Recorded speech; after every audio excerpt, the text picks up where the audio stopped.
Greetings, greetings, greetings, greetings, all our friends across the world, wherever you are. We welcome you again to another episode of The Raw Truth. And of course, every Monday evening, right here on PSI TV, PSI Net Vision, we bring you another interesting presentation of The Raw Truth, a program which looks at the uh, happenings across the world in a way that we can position ourselves mentally to comprehend the things that are happening across the world in a way that we can uh, adjust ourselves to facilitate the changing times within which we live.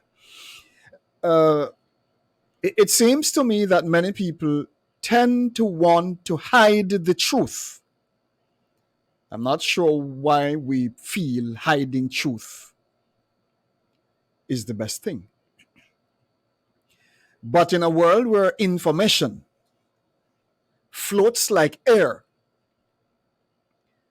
I am not sure why anyone would even want to try to hide information because it's floating everywhere. It's not like one time where you don't have a computer, you don't have internet, you don't have cell phones, you don't. It is either we are really willfully stupid or our brains aren't working properly to even try or even to think that one could hide information. um, the world is changing fast, and when the day is done, technology, we created it. So why are we now beating up ourselves about information floating over the place when we created the systems to make the information accessible to everyone, even in Africa, in the jungle where they are, because we think only monkeys live in the jungle. Well, welcome to the fact that cell phones are everywhere, and I'm not sure when we have gotten so foolish. But I have to make the point because I think you look at what is happening on social media. People are being censored left, right, and center because they talk about the things that are known by the average man on the street. Everybody knows. What are we hiding?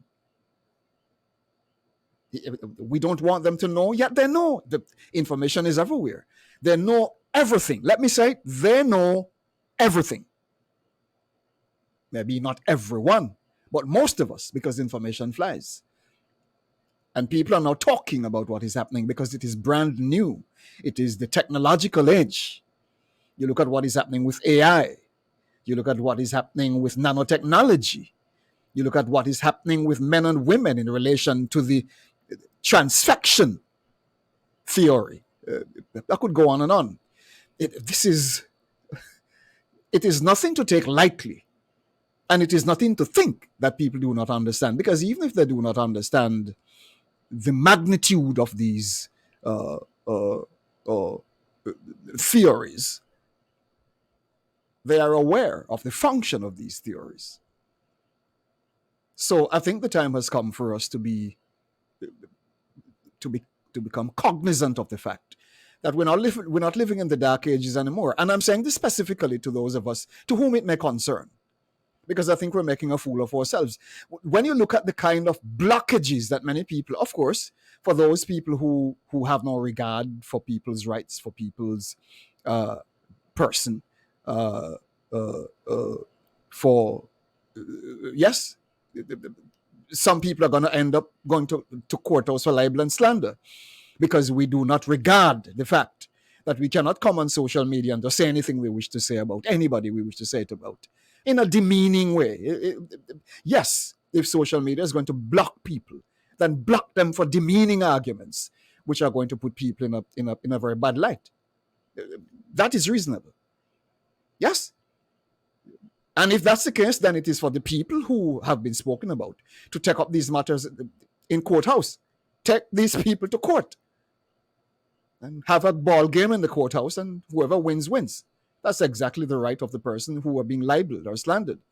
But then when social media is going to take a position to block the truth, it becomes a very interesting matter, and it needs to be examined. I'm saying this categorically because I think it has gotten out of hand really badly, and people are asking serious questions and now shifting to alternative sources. And what are we going to do? Many, I would hope that some of these platforms may not have to lock shop over time, because people have been really getting the blunt of it, and they have been moving away from most of these platforms. I'm only hoping that we are able um, to comprehend this in a way that we can not only address these matters in a way that is reasonable and fair, but in a way that is sensible. Yes, I'm not sure where common sense is. We give thanks to uh, the great creator for his or for goodness received. I'm not sure why we feel the great creator is a his. It's kind of, we call it male chauvinism. The great creator is feminine energy. I'm not sure why we tend to liken the great creator to a he.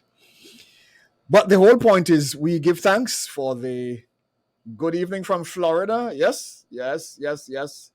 Yes, it's live on Facebook. It's live on YouTube. It's live on LinkedIn. It's live everywhere. Right? We make sure that when the day is done, everyone can watch this program wherever you are, whichever platform you choose to utilize. We give thanks for all the goodness. We give thanks for water. We give thanks for food. We give thanks for medicinal herbs and trees. We give thanks for the sunshine, the moon, the winds, the lesser winds, the greater winds. We give thanks for all things, for all the benefits given to man from the great creator. For these things and to the great creator we give thanks. This is routine here on PSI TV. We make sure that we always give thanks for all things. To our viewers who are joining us from all across the world, we thank you so much for popping in. It's a Monday evening. Please share this with your friends.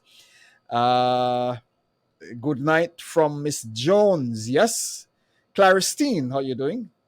Yes. Valiston, how you doing? Goodness gracious. Carlton Pickering, how you doing? Carlton said we fear the truth. Yes, the truth is a hell of a thing. I'm not sure when we have gotten so afraid of truth nowadays. Goodness gracious. People hide from the truth. But the thing is, the truth will always make you free. You know what the good thing about it is? And we have our guest in the wing waiting. The good thing about this is this. When you tell a man the truth, you can never be blamed for telling him the truth, you know. You know when trouble starts? When you did not say the truth and people find out that you're lying, then they start to label you as a liar. Which is best? Telling a man the truth, giving him the chance to make up his own mind because you did tell him the truth, or proving yourself to be a liar, and thus you're abhorred by people and treated like crap. Which is best? I'm sure we all wise people. I'm gonna take you right into the into news buzz, and I have just two very interesting points I would like to highlight this evening, and then after that we run straight into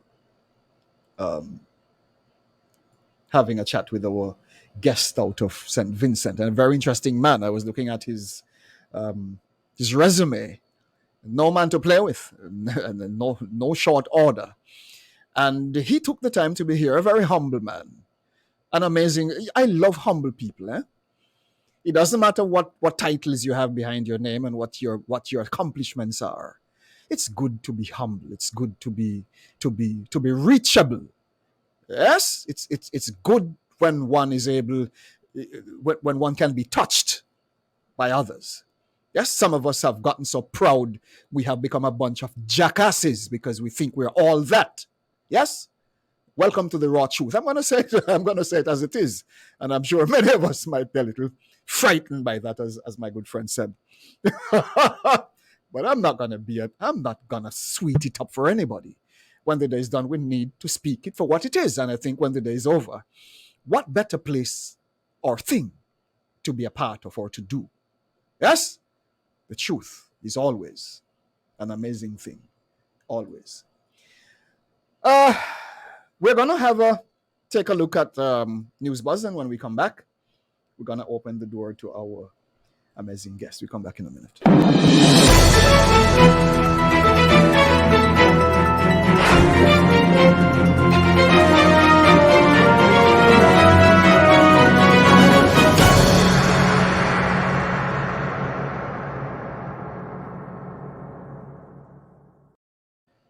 Now on News Buzz this evening, I got some very interesting news. Good evening, Miss King, Luzette King. Thank you so much for joining us. Luzette is in the house. Wow, all my beautiful friends out of St. Vincent and the Grenadines, beautiful.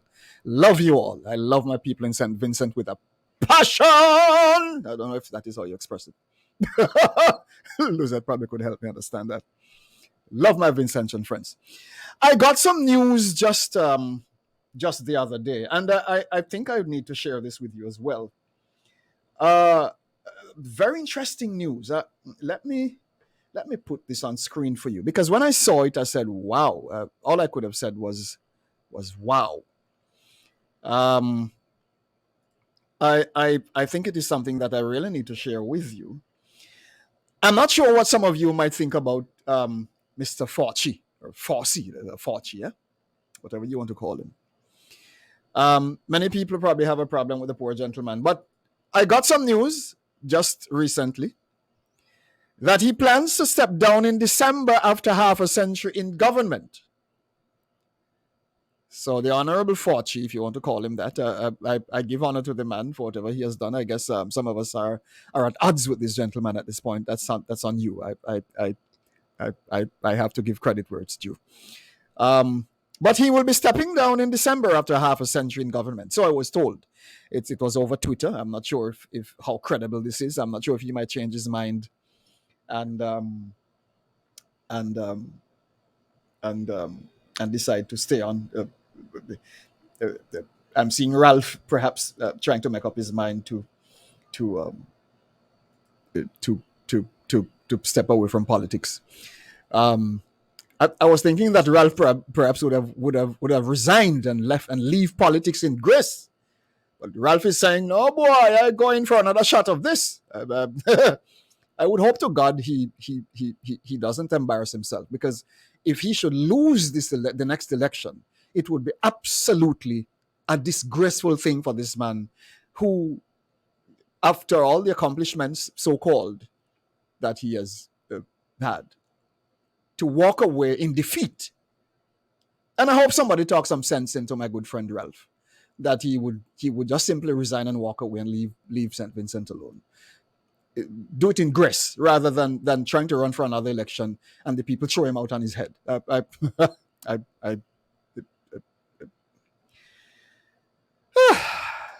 would hope he would resign and leave in grace. Now, there's another matter, and I hope this is not offensive to my social media managers, because again, you talk about the truth. It is what it is, and there's a matter that I would love to share with you. We're now in the AI age, and artificial intelligence is not going anywhere. It's coming. As a matter of fact, the entire world will be shifting, and continues to shift in relation to what is happening with artificial intelligence. Now, there's a goodly gentleman who I want to introduce to you. He is a very prominent figure at the World Economic Forum. And he had this to say. Might enable human elites to do something even more radical than just build digital dictatorships. By hacking organisms, elites may gain the power to re-engineer the future of life itself. Because once you can hack something, you can usually also engineer it. Now, in the past, Many tyrants and governments wanted to do it, but nobody understood biology well enough, and nobody had enough computing power and data to hack millions of people. Neither the Gestapo nor the KGB could do it. But soon, at least some corporations and governments will be able to systematically hack all the people. And if indeed we succeed in hacking and engineering life, this will be not just the greatest revolution in the history of humanity. This will be the greatest revolution in biology since the very beginning of life 4 billion years ago. For 4 billion years, nothing fundamental changed. Science is replacing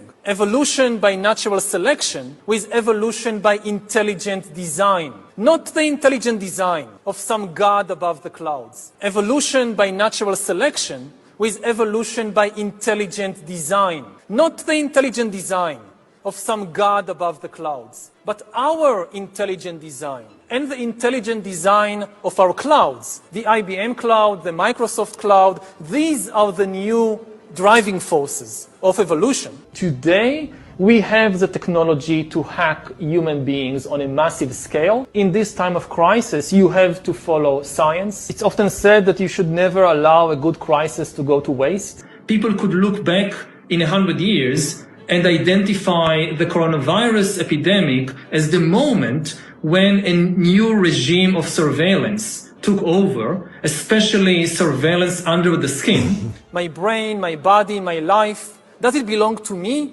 or to some corporation or to the government or perhaps to the human collective?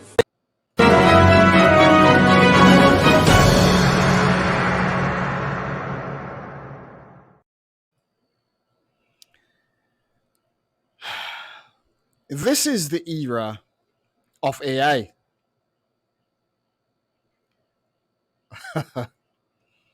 Is it now that the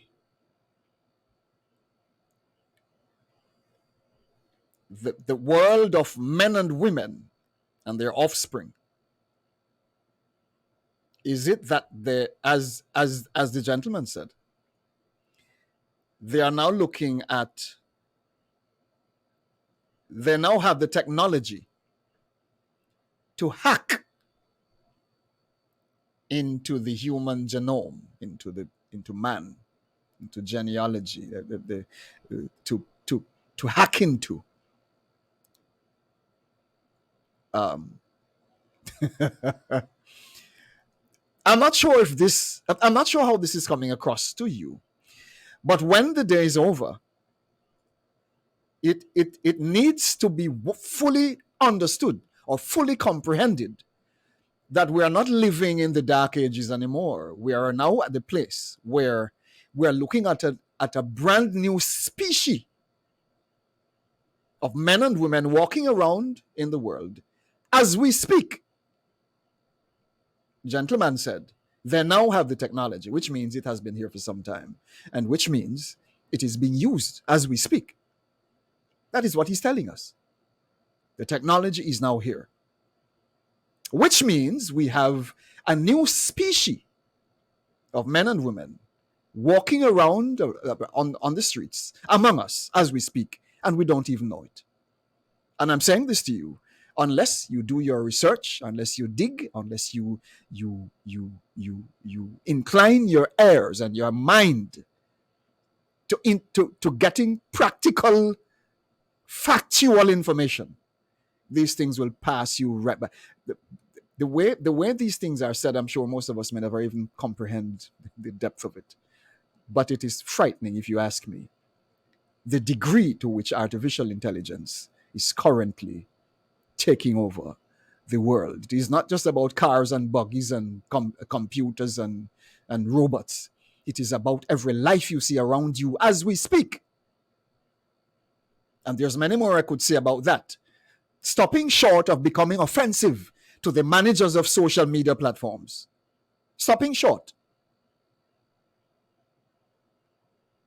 Because unless this is understood, and unless we know exactly what we're about, we're going to be having serious problems. What I might have to do is to update you, my listeners, in relation to where you need to find us, so we can at least we'll be able to share some of this information to you, with you. It becomes important because to live in the dark is to be foolish. And ignorance is a dangerous thing. My people are destroyed for lack of knowledge, the word says. I keep saying this. We cannot afford to be living in the dark. We have to inform ourselves. I'm going to take a break, and when we come back, we're going to be introducing our guest. And wow, I'm looking forward to having an amazing discussion with this amazing gentleman. We'll come back in a minute.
Let me welcome you back to the Raw Truth. And of course, we have a very interesting gentleman here. Let me say good evening to Tuss Robinson.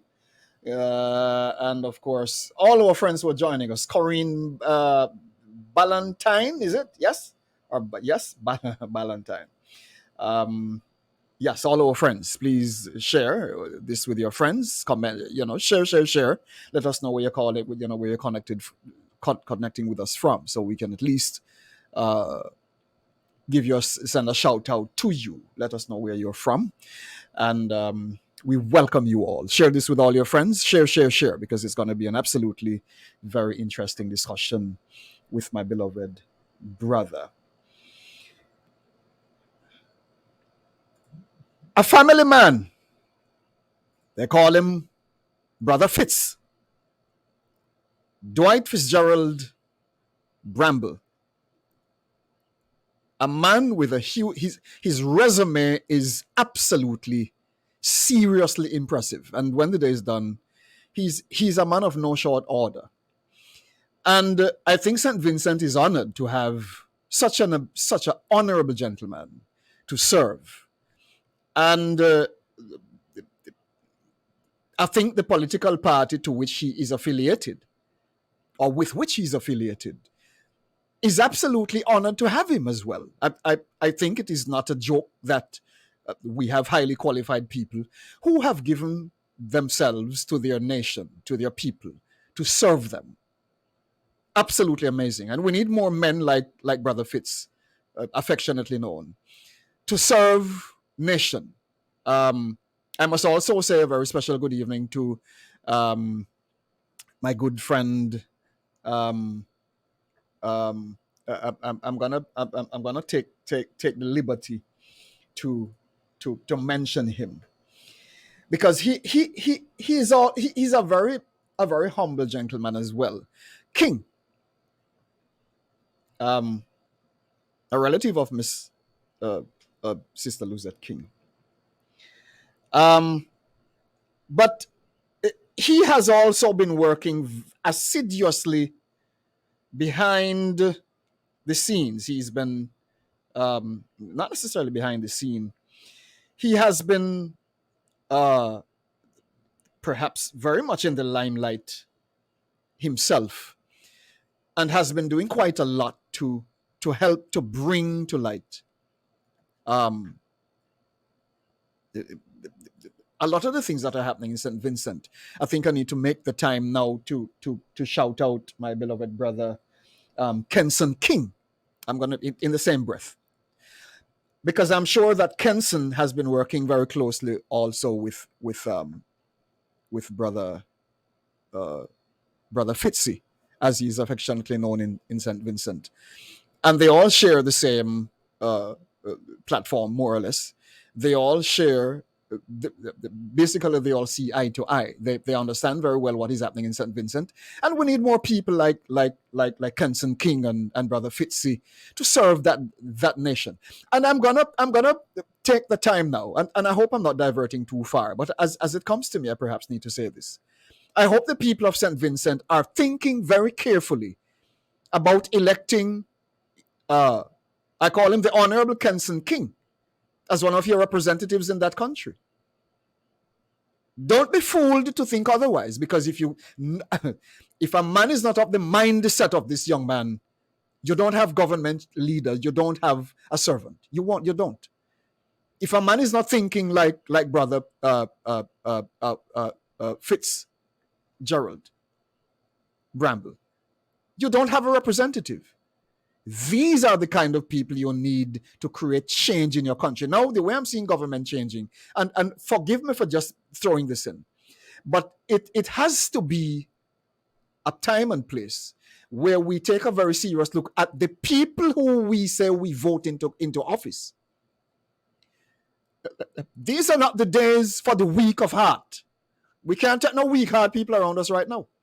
If them fuzzy and softy and have no backbone and can stand up like a lion, walk away from them, because they will not represent you well. I'm sorry I have to say it. If aggression means the pen works magic when it is working, then that's the man you want. If aggression means that a man can stand and declare a word and it is respected, that's the man you need. You don't need no fuzzy, softy, pokey people who get kicked around the place like they're stupid. And this is what I'm seeing in most governments, in most places, where we have a lot of crazy people calling themselves government officials and they're not worth squat.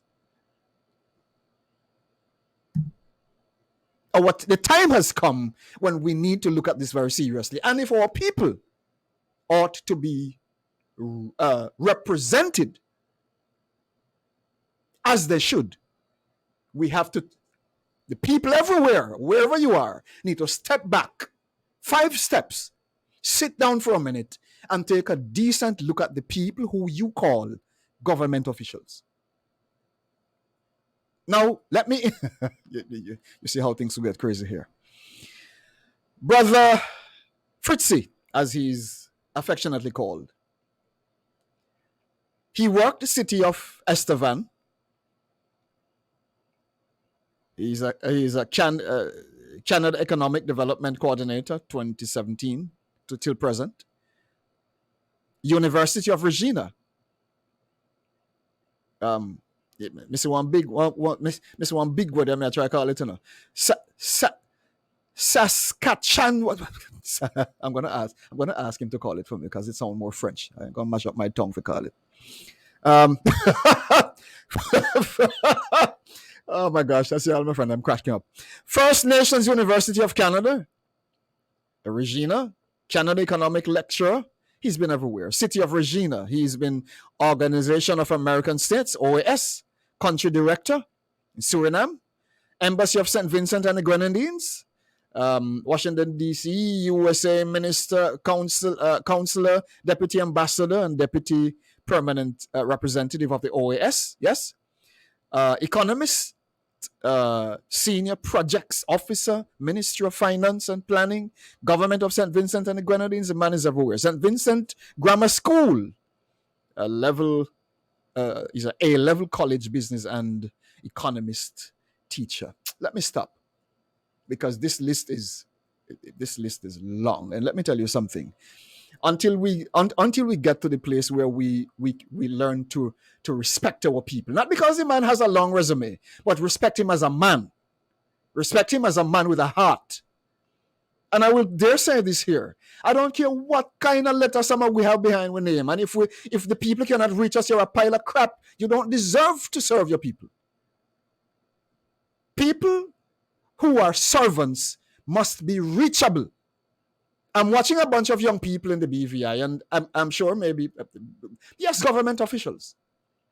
Because it seems to me that a lot of young people are getting into politics in the BVI, and so be it. Very good. My problem is when pride slap you across the face and you become unreachable, you are worth nothing but a pile of crap. Period.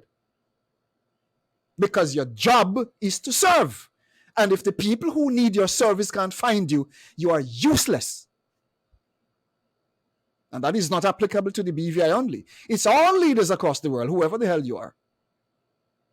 People must be able to find you if they need you. And if they can't find you, you're worthless. Period. Make time for official business. Make time for people. I repeat, make time for official business and make time for people. They're the ones who put you in the office. Respect them. If you can't, you're useless. You're lame. Pile of crap. Many of us have forgotten who we are.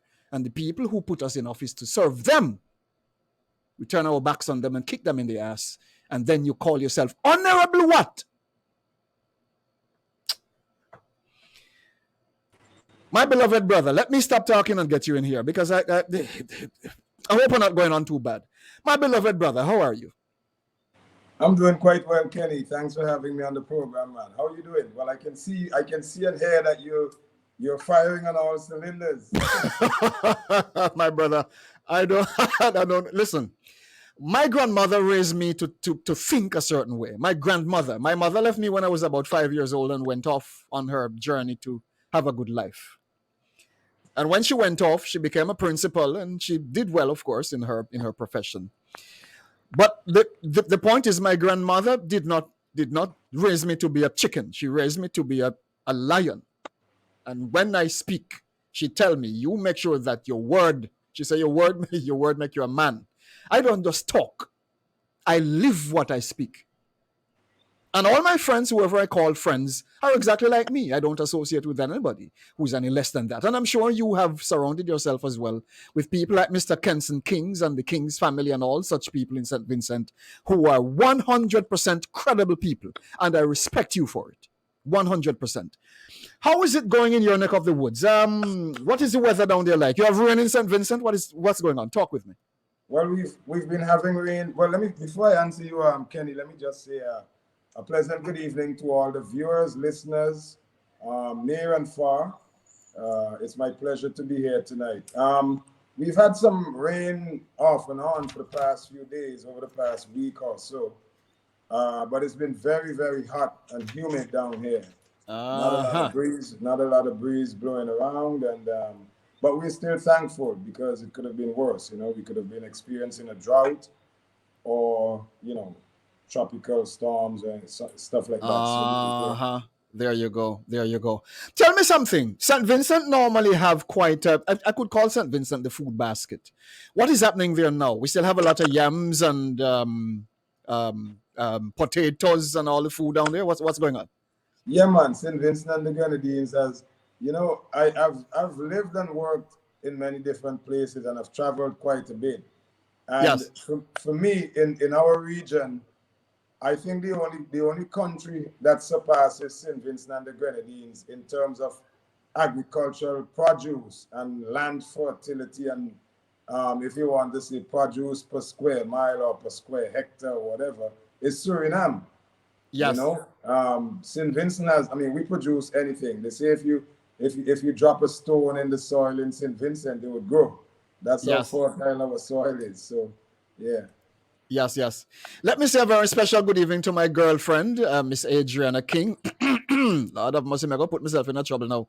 Adriana, how are you doing, darling? I tell you, Adriana is a sweet woman. My brother, I tell you, you have some beautiful people in St. Vincent, We do. We do. And it is so wonderful. Listen, I'm proud of my Vincentian people. Regardless of the odds, they keep their heads up and they keep fighting. They keep pushing, and it's absolutely credible to have all my friends here this evening. Very, very, very commendable of you, And Brother Fitz. we appreciate those kind words, man. Yes, indeed, Brother Fitz. I must say this to you: we have been watching what is happening in Saint Vincent. And Ralph is not making it look good at all. I'm not sure if he understands what he has been doing. I'm not sure if it is clear in his mind that people, not just across St. Vincent, but Vincentians across the world, because it is not limited to what is happening in St. Vincent. And all parties associated with these people across the world have been having a very serious problem in relation to what is happening there. Now, Ralph declared that he'll be running in the next election, which is a direct statement that he has no intention to demit office anytime soon.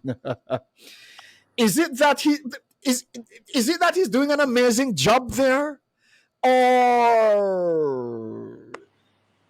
it's just that he doesn't want to remain in office? What is happening? Ralph is about 76 years old. And this is what he's saying. What are you seeing? Talk with us. Well, it's unfortunate that Prime Minister Gonzalez is adopting the attitude that he's adopted. Well, he's been this is how he's been all his life, all his political life, where he considers himself to be such an outstanding ruler, politician, such an outstanding leader. But the reality is that he's been in office, him and his party, the Unity Labour Party, they've been in government since 2001, March of 2001, when, by the way, they came into office by means which some people would question not the legitimacy, because there was a free and fair elections, but the activities and the events leading up to those elections. Some people categorize them as civil unrest, as a social consciousness, and some people also consider it as an infringement on people's democratic rights, to the point where the sitting government of the day was pretty much forced into an early election, calling an early election. But anyway, the fact of the matter is that Prime Minister Gonzalez and the Unity Labour Party, they've been in office, in government, since 2001. And I dare say that in the entire region, as a matter of fact, in the entire Western Hemisphere, and with the exception of maybe one or two leaders, St. Vincent and the Grenadines is the only country that has not seen a change in government or prime minister since the turn of the century. Wow. Since the turn of the century. I mean, you've had countries which have been ruled by dictators, and even those countries, the dictators have either been removed or they've been forced out of office or what have you. Wow. And I think that says a lot. That says a lot. And it But does not. what has he been doing differently to remain? Listen, we know electoral fraud is kind of normal nowadays, and I'm not saying that he has been fraudulent in his actions, but you made a very significant point. Even dictatorship governments have been removed out of office, yet he remains. What has kept him there? Well, yeah. There's widespread speculation as to the reasons, but let me give you a snippet of the realities that we have encountered and we have experienced here in St. Vincent and the Grenadines under Prime Minister Gonzalez's prime ministership. Yes. When he came, since he's been in office as prime minister, St. Vincent and the Grenadines gross domestic product, the GDP, our growth rate, has been the worst in the OECS. Wow. We've had the highest level of unemployment in the OECS and one of the highest in the entire Caribbean. Youth unemployment is estimated at 41% and growing, the highest in the Caribbean as well, even higher than Haiti. Our level of our national debt, for example, is one of the highest. Our debt to GDP ratio, meaning every dollar that your country makes, we have to pay up to 98 cents out of that dollar in debt. And that's one of the highest in the sub-region as well. 98 cents out of every dollar. Our debt to GDP ratio is 98% right now. You know, Wow. and we can go on and on. St. Vincent and the Grenadines private sector is pretty much been limping along since this administration came into office. Wow. So much so that businesses are so finding it so difficult to even exist that the ones which are able to sustain themselves over some time, they have not been able. We have a high level of delinquency when it comes to corporate taxes, businesses paying their taxes, and one of Wow. the main reason for that is because we have such a high tax rate. Our business, Mm-hmm. our corporate tax rate right now is like 30%. And Wow. about 2 years ago, the very Prime Minister Gonzalez, who was finance minister at the time, informed the nation that businesses owed the government up to $300 million in taxes. Now, it doesn't take a rocket scientist, and I myself, as an economist, would tell you. I mean, when you talk about elasticity and all these kinds of things, I'm not going to get into that, but it doesn't take a rocket scientist to tell you if businesses are not paying their taxes because the tax rate is too high, Right. then you might want to consider lowering the tax rate. So rather than get if you lower the tax rate to 25%, the business tax rate to let's say 25%, and having 80% of businesses paying the taxes, he prefers to leave the tax rate at 30% and have only 10% of businesses paying their taxes. Wow. And and Wow. and, Wow. and he's been able to skillfully basically destroy civil society. I remember, and I think on a previous conversation I mentioned this to you. When he came into office, he established something called NESDEC, which was a National Economic and Social Development Council. And Yes. the objective of that, based on what he said at the time, was to basically involve civil society in the policy development of the socio-economic policy development of our country. So, in other words, trade unions, private sector entities, you name it, civil society organizations, community organizations would have had a seat on that NESDEC to influence the economic and social policy of this government. But what this gentleman did, well, what our prime minister did in the process was basically emasculate all of these organizations. And so he took the most influential individuals from some of our strongest civil society organizations, brought them into NESDEC, and basically just took them away and eroded their influence in their organizations to the extent where now we almost don't have a vibrant civil society environment here. We are going to get back to that Nasdaq thing because I think that's a very interesting point that we need to expand a bit. Mm-hmm. But let's get to the point of the people now because I find this very interesting that our people, with all the information that you have been sharing, with all the information that Adriana King has been sharing, with all the information that Kenson King and Luzette King and all these people have been sharing, our people, the Vincentians seem to be a little slow to catch up with the facts of what is happening there. What is accounting for this? Can you say? Well, well, that is quite mind-boggling, and it's no coincidence, in my view, that our unemployment rate and our poverty levels are so. Listen, in St. Vincent and the Grenadines, the percentage of our population which lives at or below the poverty line is the last estimate was in the mid to high 30%. What that means is that almost 4 out of every 10 Vincentian is living on $10 a day or less. Oh my gosh. 10, Seriously. 10 EC dollars, and I would venture to say that is less than that. So what you have with those realities, what our prime minister has been able to do he has been able to create a level of dependency on our people, where people are now, a lot of our people find themselves in positions where they figure without him they would not survive, and he does not miss any opportunity to let people know and believe that. Wow. Even when he speaks to the young people about about them accessing scholarships to go overseas to study, He speaks in the first person. I have to go and find money to send you away to study, and these kinds Wow. of things.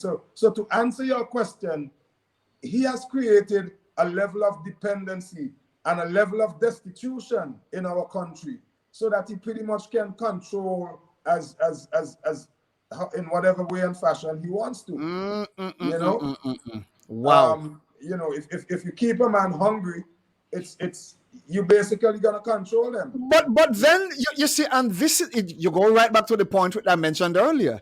If it is that the people of St. Vincent are self-sustaining in the sense that they plant their own fields, they do their little businesses, they establish their own independence, so to speak. Why is it, or how is it that Ralph could have such control over a people who seek to be self-sustaining? Well, my brother, the issue of self-sustenance is an issue in itself. I mean, you look at, as I mentioned before, the issue of businesses and how they can create economic life and opportunities for themselves. Right. That is extremely difficult, and it has been that way under this administration. Uh-huh. You know, and you also have a situation where people people try as best as they could to sustain themselves, but there's so much more. Uh-huh. There's so much more that's going on. The prime minister has been able to, as I said, infiltrate and penetrate the minds of our people, and some of his admirers, they label him as being charismatic and being such an astute leader. But that's not what, and that is part of his MO. That is part of his demeanor. He projects himself onto people in such a way that you don't even realize he's pretty much psychologically hypnotizing you. So the And man is a by the so, time so you he's a realize what's going on, so by the he's a time you realize what's going on, yes, yes, yes. So he's a pro at that. oh yeah, oh yeah, Wow. you know. Wow, wow, wow, wow, wow. So now you understand why, regardless of how you all want to throw him out of office, he have the people psychologically And but Kenny, in addition to that, very quickly, he has created, St. Vincent and the Grenadines is now experiencing a level of political divisiveness. And of course, there's party politics, there's partisan politics in our Western Hemisphere civilization. That is what we are used to. That is what we are known for, right. and known by. But in his case, he has been able to create a level of, if you want to call it, divisive hatred, Oh my divisive gosh. political hatred, to the point where it's the country is split down the middle insofar as red and yellow is concerned. His But party's color is but red, is it that ours the is people? yellow. But sir, is it that the people on his side, if I'm to get partisan, cannot see for themselves exactly what the reality of their own situation is? Yes, they have. But in many cases, a lot of these supporters and well, let me not use that term, but a lot of his supporters, they as we say in local terms, they benefit from the gravy train. He, So and what and hold on now. What is on the gravy train? What does that gravy train carry? Talk to us. Well, this is what I was going to say. The gravy train offers and affords something what many of these people consider to be something better than what they're used to. But the reality is that what he does, he creates a situation of dependency, as I said before, a situation of great need. And therefore, when he gives you something, it appears to you that he's doing such a great job. So a lot of these hangers on and a lot of these supporters, Oh they might get Lord. appointed to a board, some sort of statutory board. They might get some sort of position or job for which they don't qualify. You know, their kids might get scholarships ahead of other kids who might be just as qualified to get scholarships. So these things, you know, he personalizes the things that he does for people. Not, and a lot of these people not understanding that he's not doing them any personal favors. He's not taking money out of his pocket and giving them these niceties, so to speak. You know, so you have that situation where our people, in my view, we have many of us, or many of them, I should say, let me not say us, many of them have been compromised. And Ralph has skillfully, Prime Minister Gonzalez, sorry, has skillfully done that by basically creating that level of dependency. And at the risk of sounding repetitive, I am, because that is the crux of the matter. That is the crux of the matter. You know what Bob Marley said in one of his songs? Bob Wow. Marley said, never let a politician grant you no favor, because they will always control you forever. And that is exactly what is happening here right now in St. Vincent and the Grenadines. Well, I Too will many add to more that. persons have allowed Ralph Gonzalez to grant them favors, so to speak. I will add to that, sir. And I hope all my friends in St. Vincent and the Grenadines are listening to this program. And please share this with everyone you know, my beloved brothers and sisters that side of the world, because they need to hear this. I'm going to add to that by saying, if a man controls your food, he controls you. Yeah, The man who feeds you controls you. And when a man controls you, you are his slave. yeah, yeah. My heart goes out for the young people of that country, and I'll tell you why.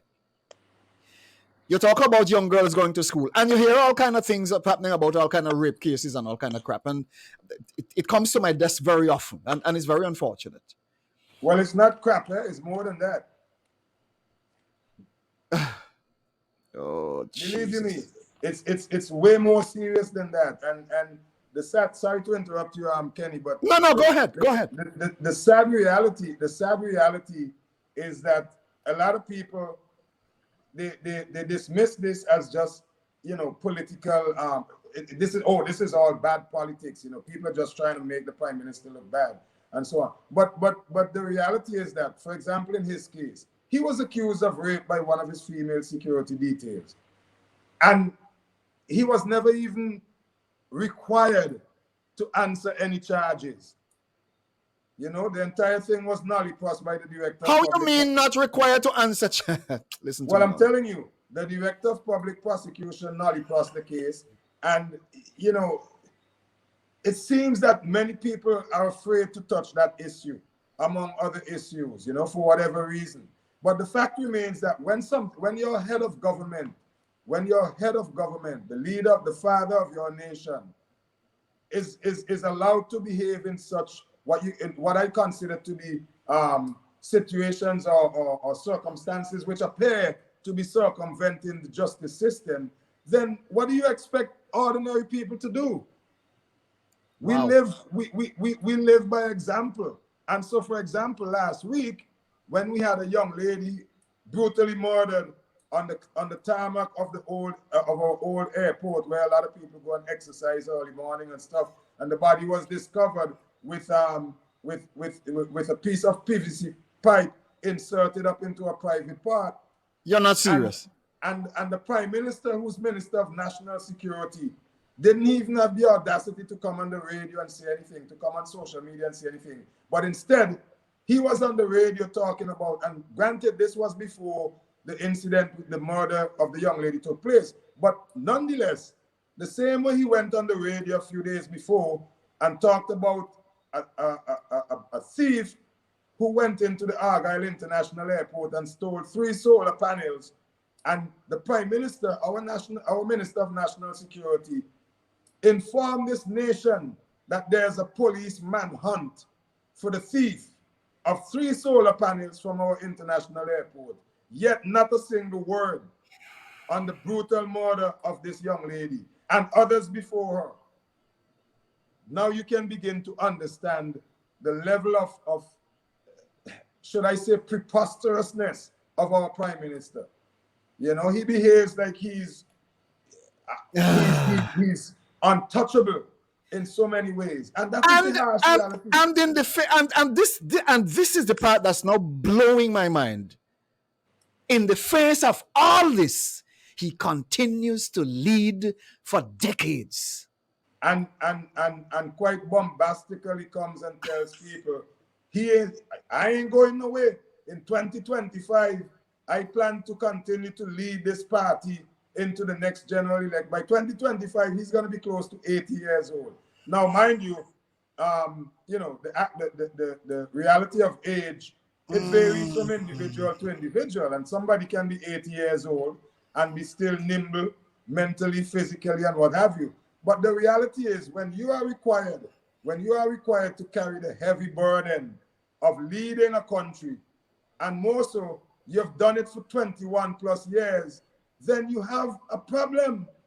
Doesn't matter how nimble you are at 80 years old, the law of diminishing returns is going to take place, and you just would not be able to be effective. Now, he brags about having so many bright young people in his party, including his son, who's now the Minister of Finance, including one Saboto Caesar, who's the Minister of Agriculture. Those are the two names who've been that's been touted as his successors. And at the last convention about 3 weeks ago, their party convention, he went in there and said he is running again. No one else, no other candidate in his party put themselves forward to contest for the leadership. Therefore, he took that as an indication that the people want him to continue to be leader. I And find this, gosh, you know, and it pervades, Kenny, that micro issue of leadership in his party becomes a macro issue of leadership in our country because he's the prime minister. You know, and it's look, when a prime minister refuses to attend the summit of the Americas because his friends Venezuela, Cuba, and Nicaragua were not invited, I have a problem with that as a Vincentian. Now, it is true that as a nation, as a sovereign nation, you are entitled to having friends with whoever friends you want to have, and to have diplomatic and whatever other relations with them. But Nicaragua, the last time I checked, President Daniel Ortega of Nicaragua was jailed for some time for all kinds of crimes against his people when he was president in the past. He got out of jail, became president again, jailed 7 of his political opponents not too long ago. And these are the kinds of people that our prime minister want to buddy up with. So much so that you embarrass the people of St. Vincent and the Grenadines by refusing to attend the Summit of the Americas because your good friend Daniel Ortega was not invited. You know? wow. And these are the kinds of things that our people here have to endure. And not to mention, almost on a daily basis, he just goes off on a rant. He insults anybody who opposes his views on anything. I mean, and when I tell you about insult, dehumanize people, our Vincentian people, the people who put him there to serve them, you know, to the point where so many persons have become fearful of speaking out against this administration and against this prime minister because he publicly shames them all the time. You know? That I'm is what we having have to deal with. I'm having a problem because when you see this coming in from our people, and it seems to be a known fact that what is happening, and I'm finding this very interesting, that what is happening there is coming across here on this platform in affirmative proportion. People, I'm watching the chat, and my goodness, I find it very interesting that so many people are actually saying the same thing. Now I'm saying it seems that something is out there that Ralph himself perhaps doesn't even realize has gotten out so badly. And Listen, Kenny, it, listen. This program is called The Raw Truth, right?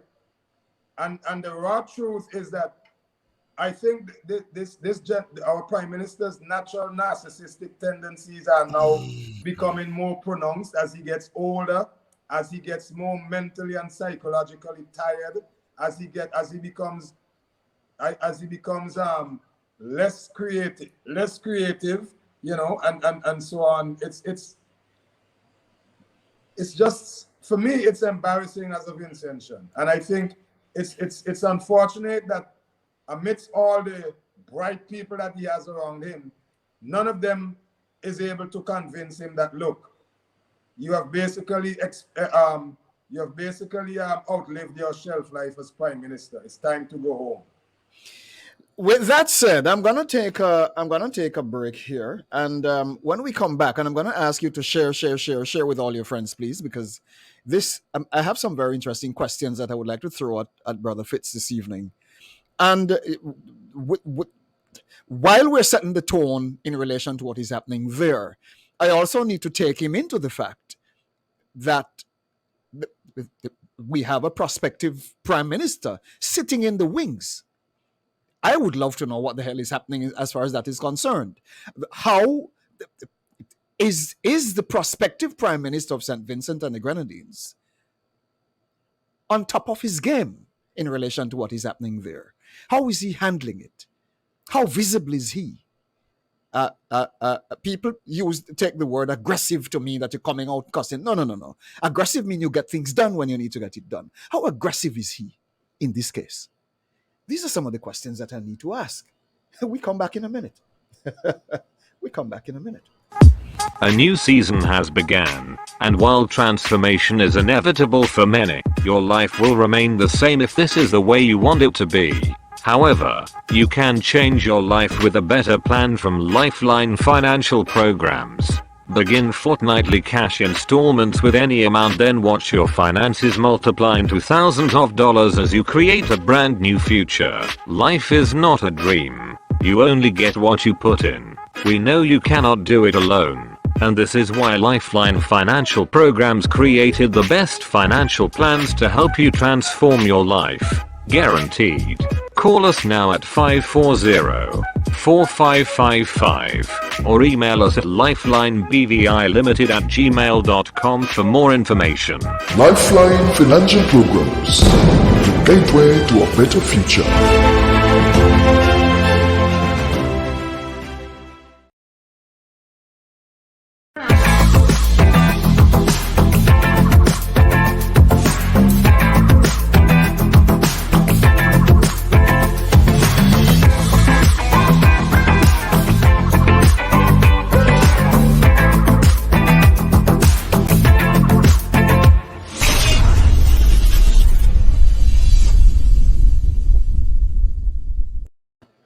Let me welcome all our friends who joined us for the Raw Truth. And of course, thank you so much for making this Monday evening your making the Raw Truth your favorite Monday evening stop. And of course, we thank you so much for joining us. All our friends in St. Vincent and the Grenadines, or for all those who are connected to or associated with our Vincentian people, we welcome you to the program. And of course, please share this with all your friends. If you have not yet subscribed to our YouTube channel, please click the subscribe button and click the notification bell, that whenever we send out our notification, you'll be first to be updated. We have with us the Honorable Fitzgerald Bramble, and of course, he is an amazing gentleman. He is um, one who serves his community well at all levels, and of course, he made the time this evening. Very, very, very humble man to be here with us to explain to us exactly what is happening in St. Vincent in no uncertain terms. We welcome him here, and of course, to all our friends, as you come on, please share this with your friends as well, that they will also be able to participate in this program. There is a You mentioned earlier, my brother, the matter of NASDAQ, trade unions, community movements, technically died as a result of this NASDAQ thing. Explain to us what is NASDAQ and how this NASDAQ, as it is called, crippled all social groups technically, and trade union groups. Talk with us about that. Well, as I mentioned earlier, NASDAQ is the acronym means National Economic and Social Development Council. And when the Unity Labour Party under Prime Minister Gonsalves first came into office in 2001, that was one of the first things that he established, because he wanted to give the impression that his government was going to be a government of inclusiveness, and that he was going to make sure that all sectors of society and all factions of society were directly involved in the developmental process. So he created this NESDEC. And as I mentioned earlier, many of the main players, well, representatives from trade unions, from civil society, from the churches, from the private sector, were all members of this NESDEC. And so in his mind, he was basically getting everybody on his good side, because hey, now all of a sudden, all of these different entities and their representatives, they all get to sit around the big conference table, the decision-making conference table. But that was not the case. That was not the case. That was basically, in my view, that was basically a carrot that was handed out to the persons whom he thought. And by the way, let me just back up a little bit there, Kenny. Prior to the 2001 elections, which brought Prime Minister Gonzalez into office, I'm sure you must have heard about all of the civil and social, not unrest, but should I say disobedience. There were marches, there were roadblocks, because Yes. at that time, the populace, the general population, were just tired and fed up of some of the things that the NDP were doing. Now, mind you, the performance of the NDP, even up until that point, still far surpasses what we have gotten from Ralph and his party in the 20 years that he's been here. But Prime Minister Gonzalez was able to very skillfully and cunningly mobilize civil society. He utilized several agents, so to speak, to be the face of the roadblock revolution, as we call it. So you had, they even formed something called ODD, the Organization in Defense of Democracy, which highlighted several influential trade unionists, social activists, and so on. And they were able to really mobilize the population to the point where they pretty much brought the New Democratic Party's administration to its knees. And, Ralph and the ULP, along with representatives of this ODD, were able to negotiate early elections. The New Democratic Party had just won elections in 1998. So they were barely 2 years into that 5-year term. And because of what happened through this roadblock revolution, skillfully orchestrated by Ralph Gonzalez at the time, they were able to call early elections. And in the climate at the time, the population voted out the New Democratic Party. In fact, it was quite an overwhelming victory for them. I think it was like 12-3. The two Grenadine seat and the constituency which I represent, East Kingston, those were the only 3 seats which held their own at that time. Incidentally, the New Dem. Well, let me not get into that. But to come back to your question about NESDEC and so that is the impact that and what he did, knowing fully well the influence and the impact that this ODD and other civil society entities had in bringing down the New Democratic Party's government. On hindsight, I am speculating, well, it's more than speculation. I am of the view that NESDEC was created to neutralize those entities so that you don't have a reoccurrence of what happened leading up to the getting out of office of the New Democratic Party. Because look, for example, right now, what is happening, the performance of this Unity Labour Party right now warrants much more than what took place in 2000 leading up to the demise of the New Democratic Party's administration at the time. What the people were crying out about at that time is nothing, or was nothing, compared to what the ULP party is doing now. And you could hardly get 100 persons to come out in a public demonstration now, because of how Ralph Gonzalez has skillfully dissected this society.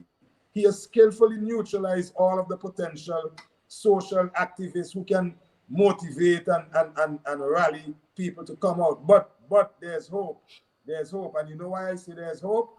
Because you mentioned something earlier about information.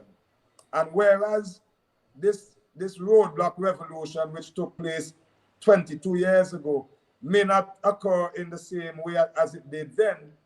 Believe you me, there's a social media revolution that can be just as or even more powerful.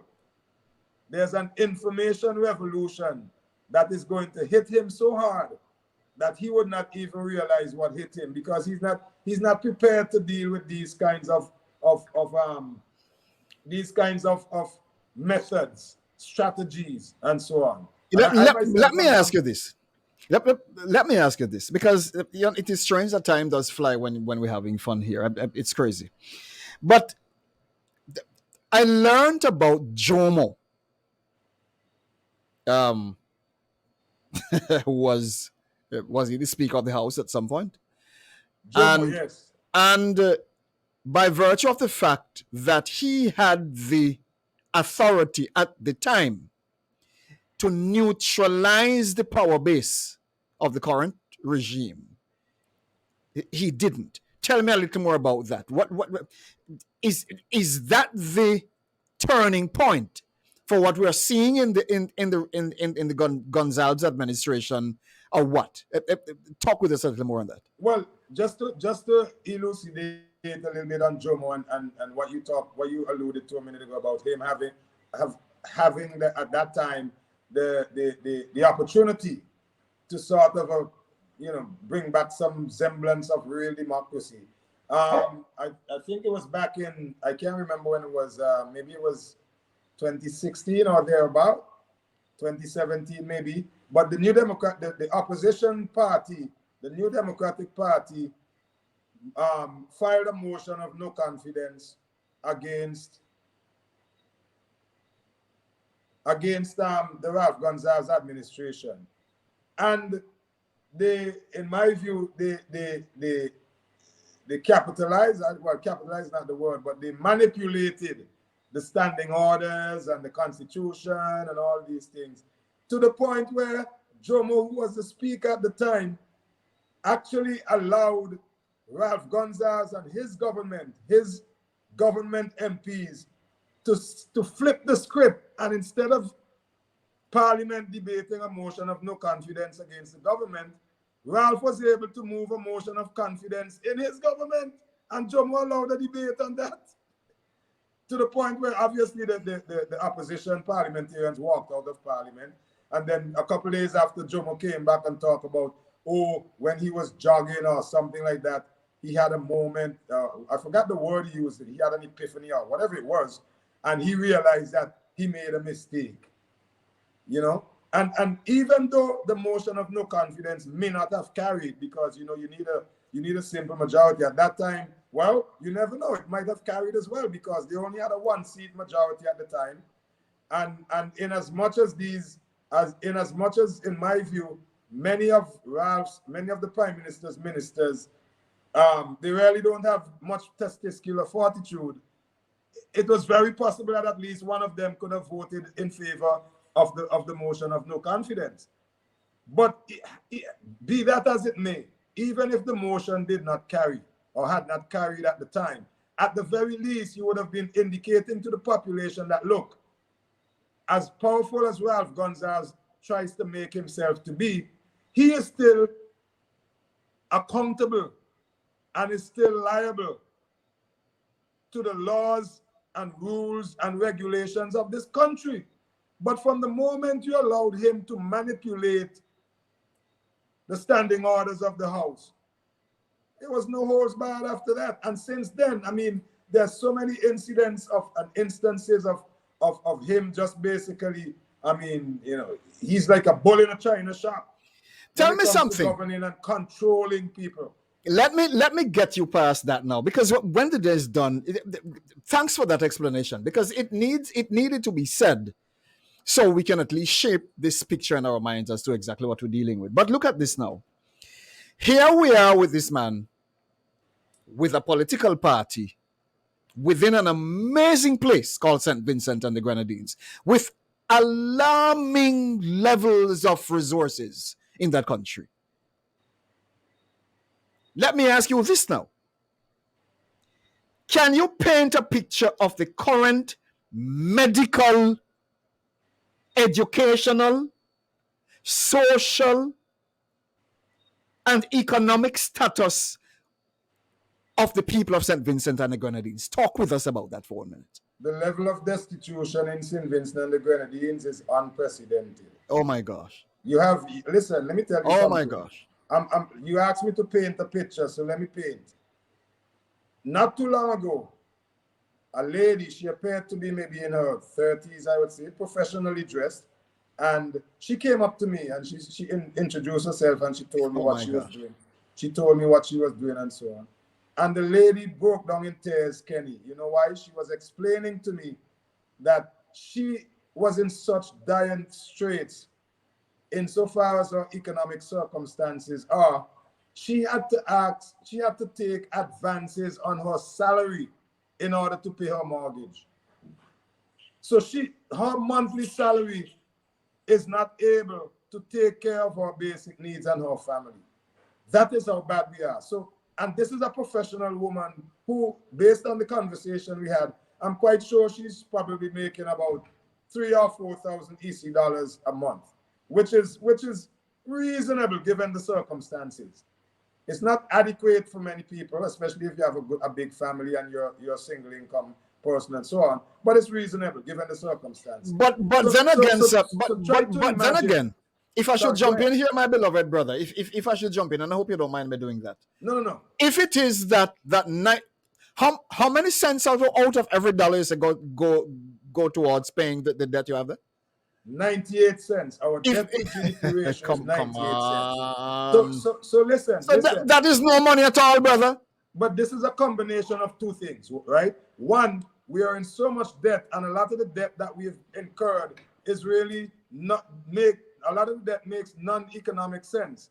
And secondly, because our economy is so stagnant and we are not producing our productive sector. Do you know agriculture contributes 6% to our GDP? In other words, every dollar that this country generates, agriculture only contributes 6 cents. Tourism contributes 13 cents. Manufacturing and construction together constitute about 10%. And those are our productive sectors. So when you have those two scenarios, just try to imagine, I'm painting the picture, the socio-economic picture. Now, and we can talk about all of the other social challenges which result because of this. Just this morning, one of my colleague MPs was highlighting the fact that so many of our women are now getting into prostitution and so on just to survive. I'm not going to belabor that, but I'm painting a picture, okay? You're talking about young people. I know, for example, now this government has what they call a road gang cleanup program. I think twice a year, they would give people an eight days of work to clean up, to trim up the areas and clean up because of so much rain and things like that. And I think they make $50 a day. So they make like $400. Well, this is the first time they'll be making. Prior to this last time, they were making like $40 a day. But anyway, it's like $400, 6,000 persons. And he goes on the radio and his ministers, and they're bragging about this road gang program, which is going to help to put money in people's pockets so people can buy school supplies. School is about to open and so on and so forth. But after the 8 days, these 6,000 people are back home, sitting, twiddling their thumbs, getting frustrated with one another, being victims of domestic abuse because they're so frustrated. Man can't find money to feed the family. The woman can't find money to send their kids to school, and included in these 6,000, Kenny, I kid you not, this last time, I think this road gang, this last episode ended last week. In my constituency, I know of one of those persons on the road gang cleanup program who is a university graduate.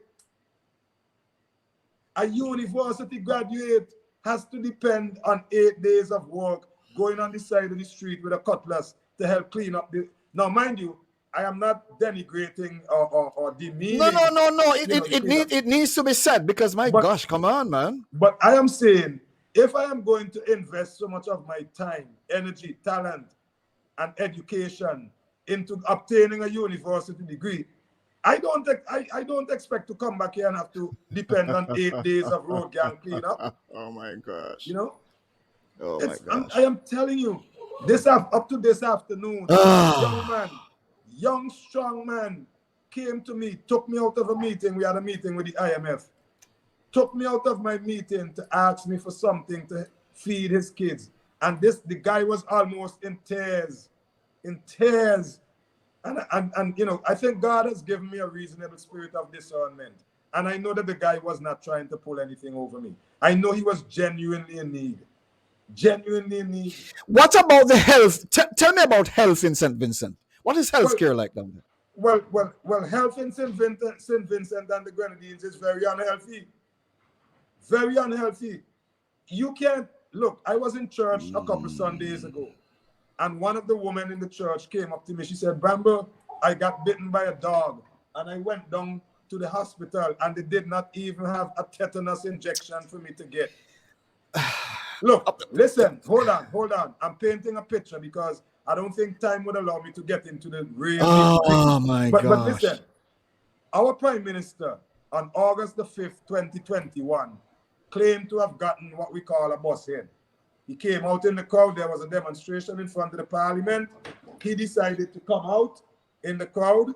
And next thing you know, we saw images of blood coming from his head. And there's what I'm going to call it widespread speculation that somebody hit him in his head with a rock. Up to now, up to this day, no one has been charged.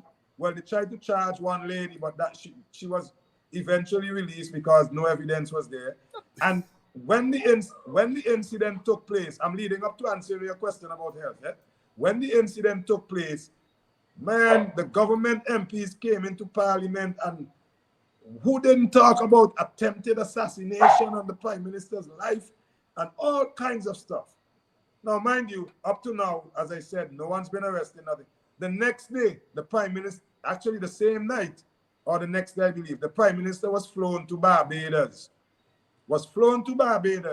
For medical attention. We don't know how many stitches the wound took. We don't know what kind of injury was meted out to the Prime Minister. I think he did an MRI. We weren't given the full results. I think he said at the time the results of the MRI said that there was some strain on the eye, the muscles for the eye, and he had to rest for some days, yada yada yada.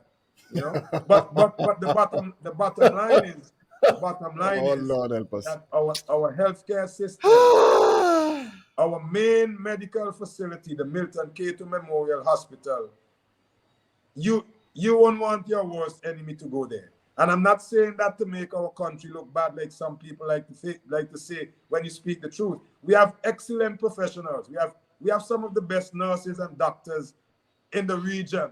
And indeed, they must be the best nurses and doctors to be able to operate and function under these drastic and very unhealthy circumstances and working conditions. St. Vincent and the Grenadines doesn't even have an MRI machine in 2022. You know, and I can go on and on. Look, not too long ago, a recruiter came here to recruit people to work on one of the cruise lines. And you should have seen the line of people lined up.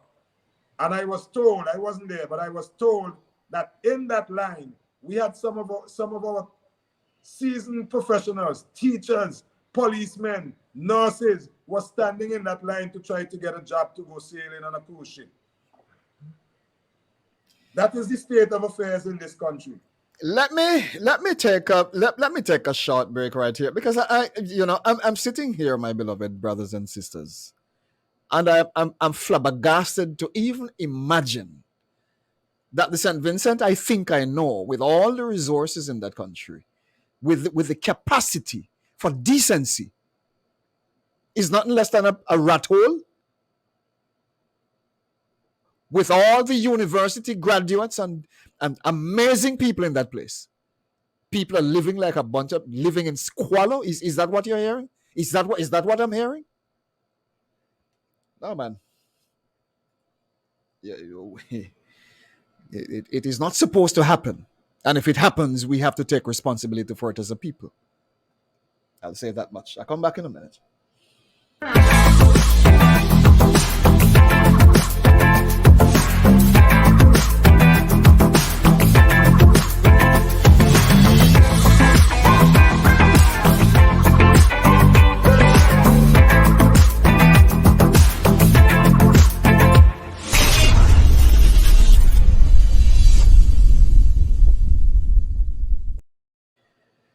Welcome back to The Raw Truth, and of course, to all our friends across the world, wherever you joined us from. Let me welcome you to this, your Monday evening special. And remember, every Monday evening, right here on YouTube, Facebook, LinkedIn, and for those of you who are on my WhatsApp list, uh, The Raw Truth will be coming at you every Monday evening at 8. And of course, we have different guests from time to time that I bring on here to keep me company, or depending on what is there to be presented, Kenny's always going to be bringing you the raw truth right here on PSI TV. We have with us this evening Brother Bramble, and I think you have spun out of out of work.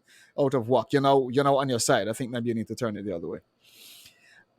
We have Brother Bramble here with us, and he's really digging into some very amazing stuff here. And I am not happy. I am not happy with the fact that with all the things that are happening in St. Vincent and the Grenadines, I am hearing this story coming out of that country. St. Vincent is next door to all of us. With the capacity for greatness that our people within the Central Americas possess, St. Vincent is now looking like a rat hole? No, man. No. This is highly unacceptable. And again, I say, when the day is over, the people of St. Vincent needs to take St. Vincent in their own hands and manage it the way they want to manage it. It cannot be left to a Ralph or a whoever else who becomes the prime minister in any one place to manage the affairs of that country. And whatever they give to the people, you accept it and take it, and everybody's going crazy. It's crazy. You're not hearing me. Something happened there. I'm not sure why you're not here. I'm not hearing you at all. I'm not sure what is happening. You're not hearing me. I am not hearing you. I am not hearing you. Turn your system off and turn it back on. That will help.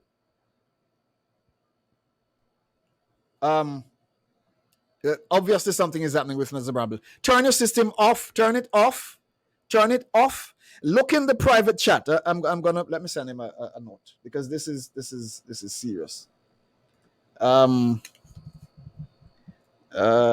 me turn.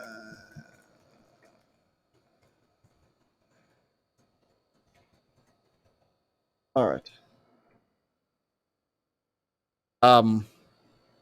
Yes. Yes. I just ask him to turn his system off and then back on, because it does happen. Sometimes you get infiltrated. Let me tell you something. This is the world we're living. It's the world of AI, and all kinds of crap is happening. It is indeed what it is, and we have to be very cognizant of the fact that we are where we are. But I'm not going to sit here and accept this crap from anyone, because when the day is done, the people ought to live decently. If Ralph does not think that the people of St. Vincent and the Grenadines deserve to have a decent life, then you are responsible to prove him wrong.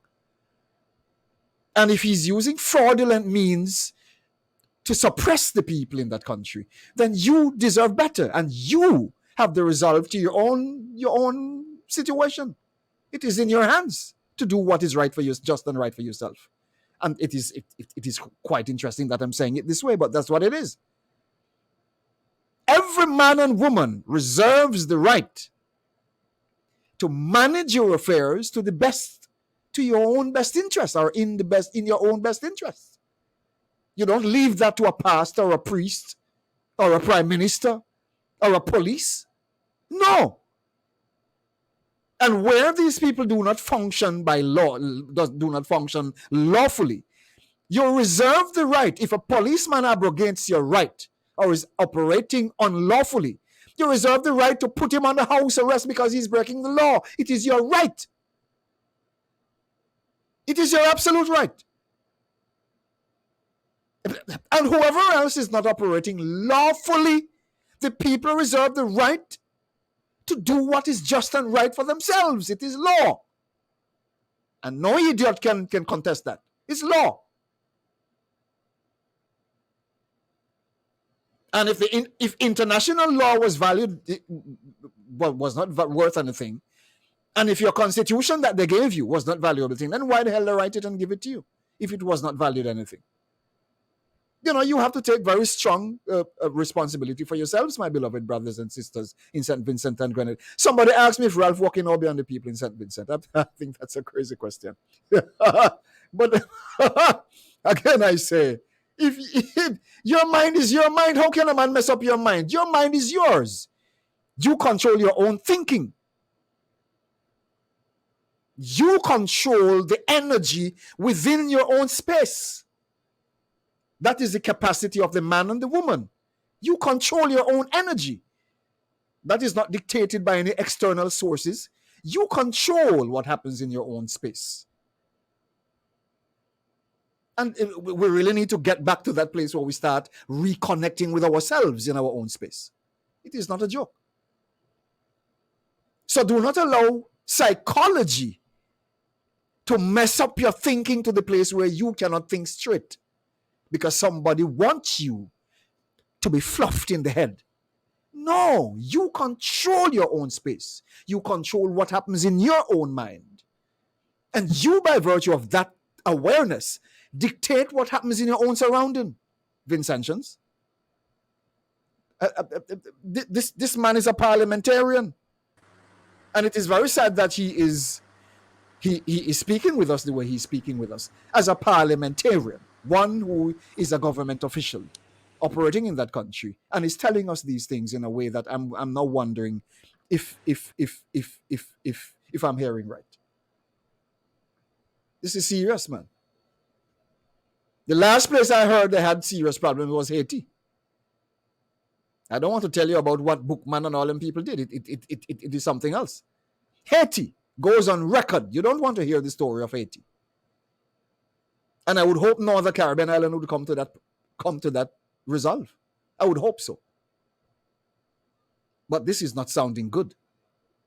No decent set of people. The Americas is one of the greatest places in the world. Central Americas. Or Central America. No, we're not Central America. The Americas. We're Central America. This is where we are. Yes. Central America. One of the greatest places in the world. And we have an amazing resolve among us as a people. We are the Indians of the Americas. They don't want to tell you that history. But we are the Indians of the Americas. One of the greatest people in the world. They're talking about the Garifuna or the Arawaks or the whoever you want to call it. We are the Indians of the Americas. I don't want to go to Jamaica and tell you what happened down there with Nani and the Maroons down there when Britain went down there and was forming the ass. And until now, there should be a treaty in place. And if the treaty expired, the people have been on the land for over 100 years. The Maroons are now having a hell of a time in Jamaica. And I'm not sure why even that would continue in a way that would want to abrogate the rights of those people. The oldest indigenous people in the world are the people of the Central Americas. And we need to remember that. Don't ever take your history for granted. You're a powerful set of people. I'm happy that Mr. Bramble is back. I hope he will be staying with us this time. Are you hearing me now? Yes, I'm hearing you now, Kenya. You hearing Wonderful. me? Well, yes, you're coming through. You're coming through well.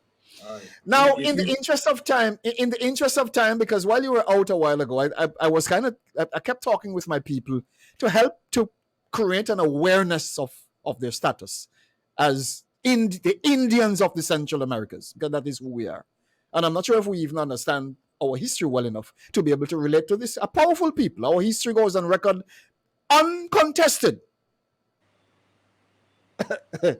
Now, As we wrap this up, sir, with all that you have outlined, the Honorable Dr. Friday, Godwin Friday, because this now is another very important point that I wanted to raise with you in relation to what is his position in relation to the madness that is surrounding him in St. Vincent and the Grenadines. I'm sure he's a quite popular figure. I'm sure many people are in his corner and they want to see him rise to technically save St. Vincent and the Grenadines. How do you see him? In what light does he fall? Talk to me. Well, he's my leader. He's a leader that I'm very proud to be supporting. Dr. Friday is a man of class, you know. I often liken his personality to that of President Barack Obama. You know, he's a cool, very likable, very personable man. He's a man who's quite calculated. He doesn't just speak because he has a mouth. And I think he's the kryptonite for Ralph Gonzalez, you know, because a lot of people for the last 20 years, we've grown accustomed to this aggressive, loudmouth, obnoxious, insulting, dehumanizing leader in our prime minister. And Dr. Friday is completely opposite from all of those things, you know. So I think the people of St. Vincent and the Grenadines are ready for that breath of fresh air as a new leader in Dr. Friday. He's very well supported by all of his colleagues, myself included. So sometimes when people think, you know, he's not aggressive enough and he's not out there enough, this is a team. And oftentimes we, as members of that team, would promote and deliver the message in different ways. I am a different personality from Dr. Friday. I can be cool, but I get very passionate, not in a reckless way, but I get passionate because that's my personality, that's who I am. You know, and, Yes. and as they say, there's a time and place for everything, and it's different strokes for different folks. You You're know? making some good points. You're making some good points. There are different strokes for different folks, and you can disagree with something. You can voice your disagreement and opposition to something without being, you know, outlandish and being aggressive and being, you know, sometimes that is necessary, of course. But it doesn't have to always be like that, as we have experienced for the last 20 years. There are some questions on the ground, and I'm gonna throw it out here because when Yes. it is done, some of our people have become, or most of us even, have become so accustomed to the loudmouthedness. We have become so accustomed to the aggression. We have become so accustomed to the defamatory approach. Yeah. To the point where if a leader is not cussing out everybody and telling everybody about them behind and kicking everybody in the ass and all kind of stuff, then it people, because of the psychological programming which has been happening in St. Vincent over all these years by Ralph, Yeah. anybody who is on the flip side of that coin, People it's gonna be, consider them to be weak, yes, they're gonna be perceived as weak. but not at No, all. no. My question is this: is this understood by Dr. Friday? And if this is understood, is comprehended, what is his approach to because now you need reprogramming across the masses. There has to be reprogramming. How often is he appearing? How strategic is his approach in relation to these things? I wanted to have a talk with him here so I could get him to voice his opinion as well.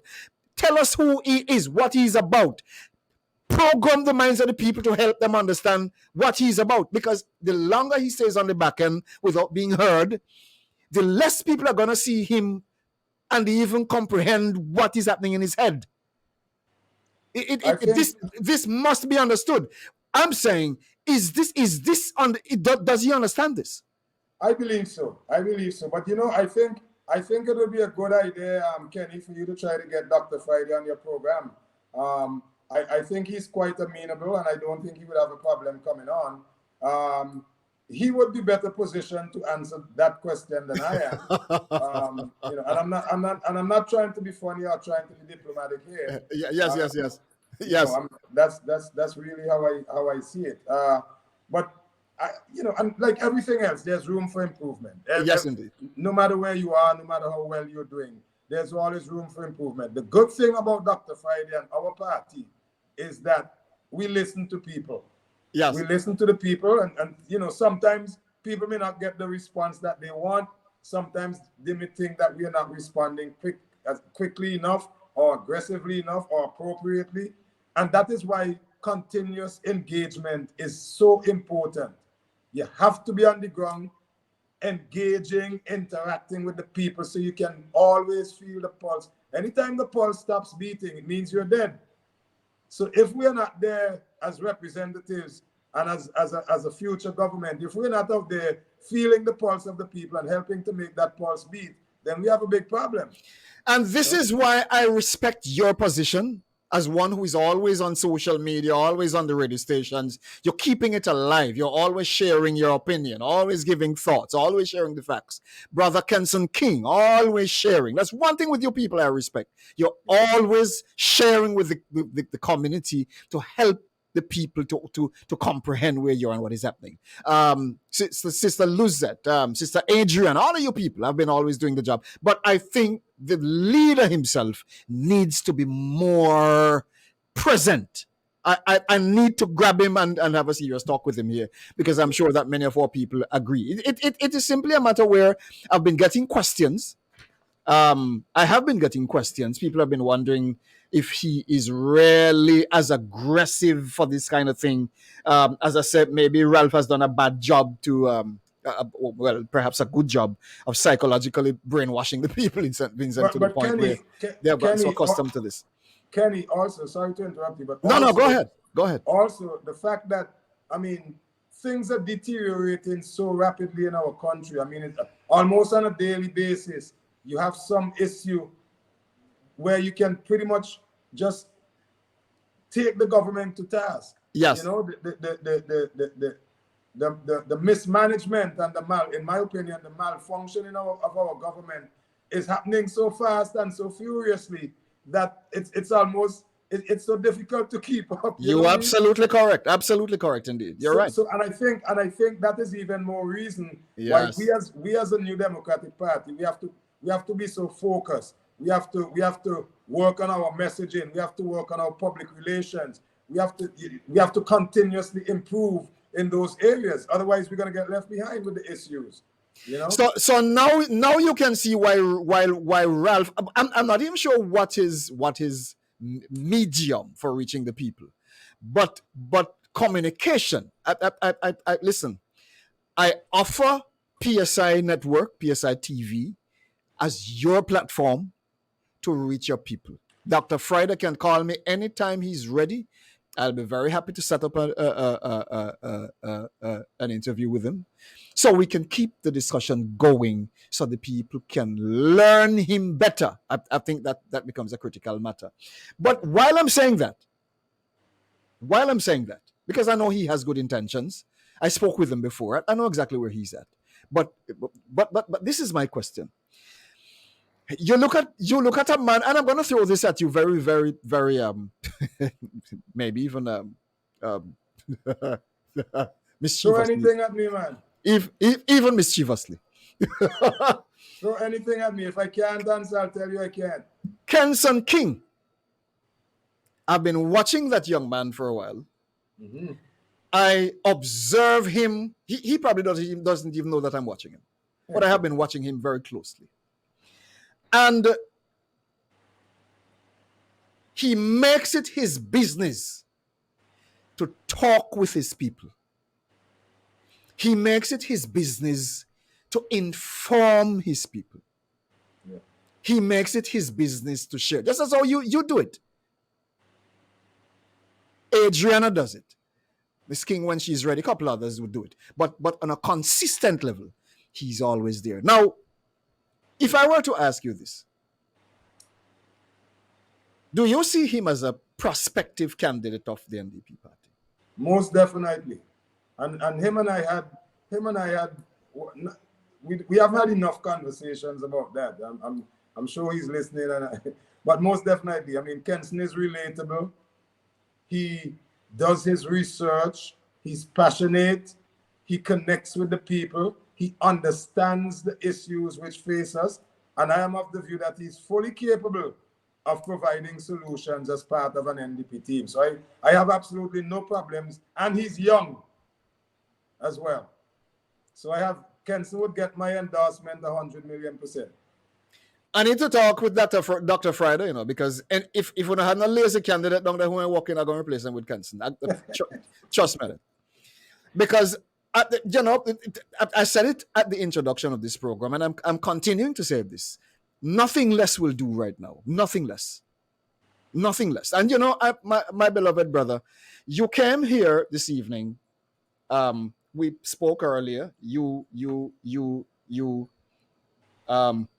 Somebody saying we have to make you a honorable honorable Vinci. Yeah, man, I is honorable Vincent a long time, and it's just because you never give me the name, but yeah.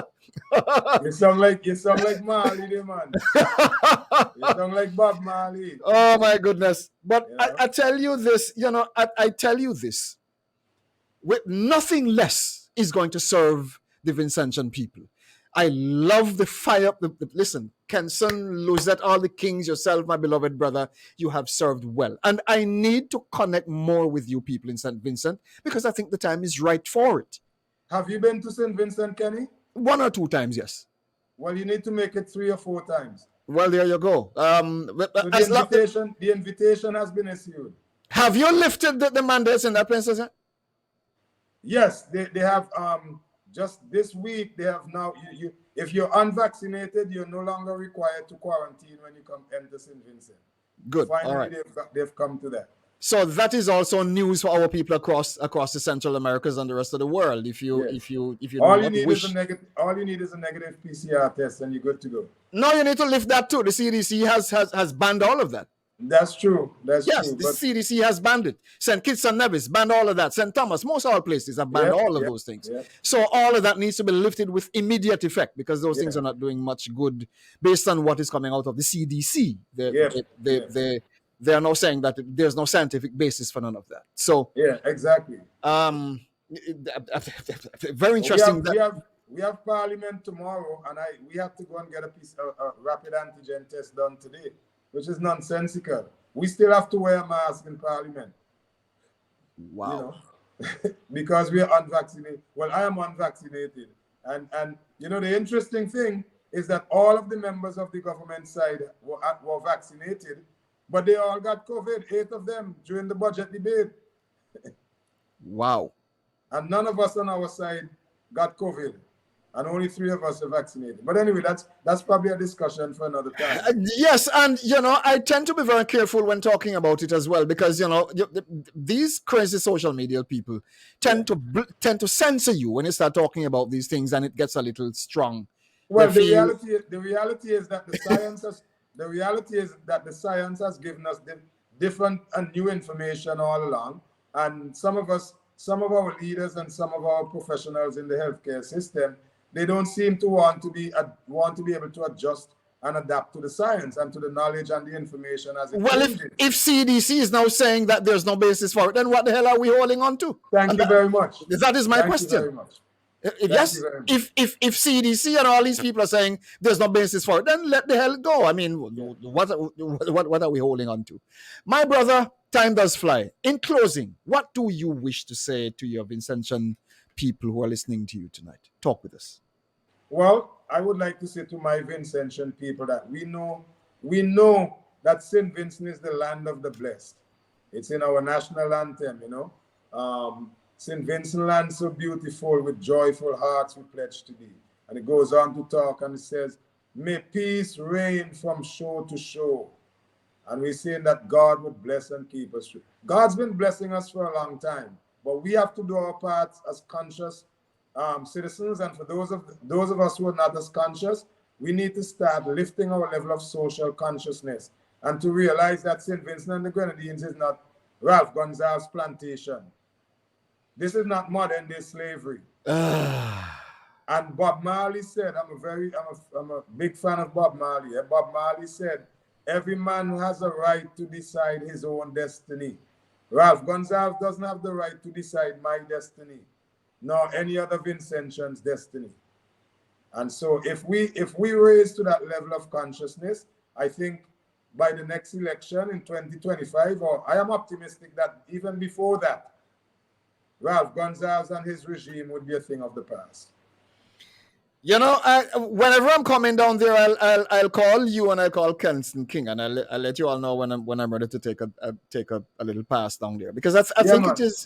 it is something that I think we need to look at very seriously. I think with all the with the capacity for development that is technically floating around in that place, you should never have a moment of poverty in that country. And I think bad management does exist, and that is exactly what is screwing up that place. Time enough. I think the time has come for us to throw it out. Agreed. My beloved brother, thank you so much for coming on. I feel very honored having you. And whatever you do, take care of yourself. We will remain in touch. And what I will do as well, I'll try to reach out to Dr. Friday as well, so we can have a talk set up with him here as well. So I can help you with that.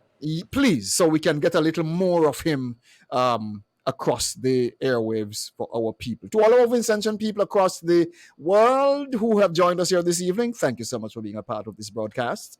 And of course, I'm sure my beloved brother,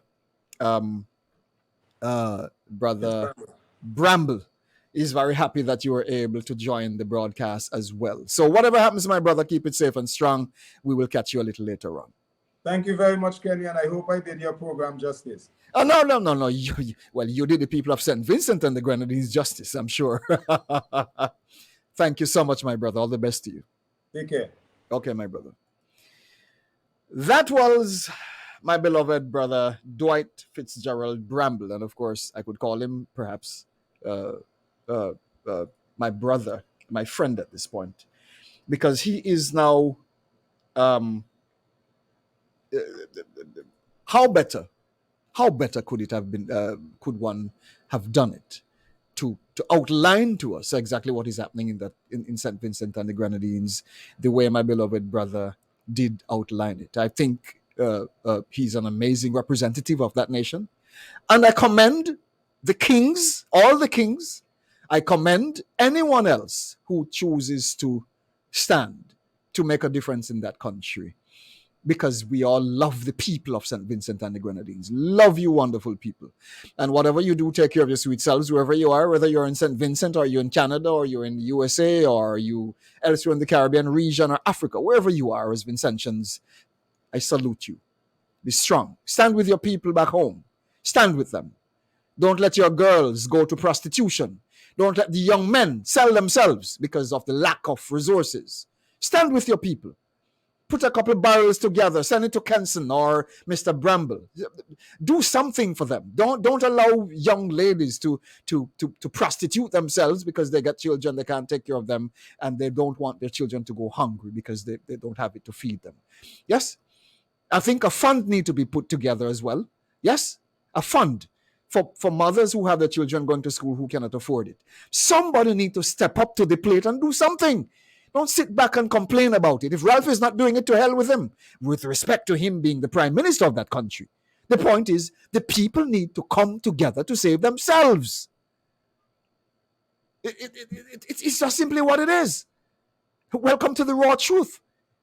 Stop depending on government to save you. Government has its own problems. The people need to come together to save themselves. Please, think through it. Set up the necessary people, put them in place to manage the affairs. If you have to send money to them to help your people, send it. You have to send some barrels to them, send it. Whatever you need to do, put the appropriate measures in place to manage these things that your people can be taken care of. The very best to all of you. Until we meet a little later, keep it strong, keep it safe, and all the very best till we catch up a little later. Peace.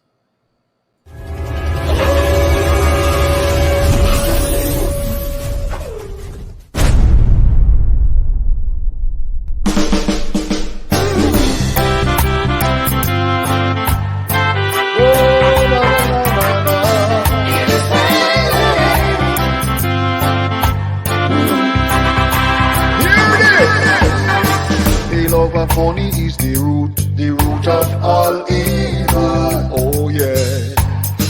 a sell them birthright and a sell out the people now.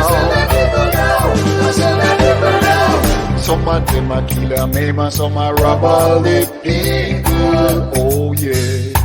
But Jah not sleep and he man go take them out.